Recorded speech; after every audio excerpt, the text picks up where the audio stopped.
Healthy and டேஸ்டியாக sweet corn வடை எப்படி செய்யலான்னு பார்க்கலாமா?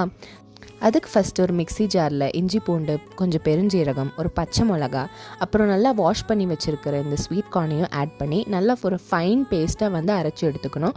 அரைச்சி வச்ச இந்த பேஸ்ட் கூட கொஞ்சம் கடலை மாவு, பெருங்காயத்தூள், 1 டீஸ்பூன் சில்லி பவுடர், அப்புறமா நல்லா ஃபைனாக சாப் பண்ண வெங்காயம், பச்சை மிளகா, அப்புறம் கொரியாண்டர் லீவ்ஸ், 1 டீஸ்பூன் உப்பு, கொஞ்சம் கார்ன்ஃப்ளவர் சேர்த்துட்டு நல்லா மிக்ஸ் பண்ணி எடுத்துக்கணும். வடைக்கு தேவையான அளவுக்கு நல்லா மிக்ஸ் பண்ணி எடுத்துக்கணும்.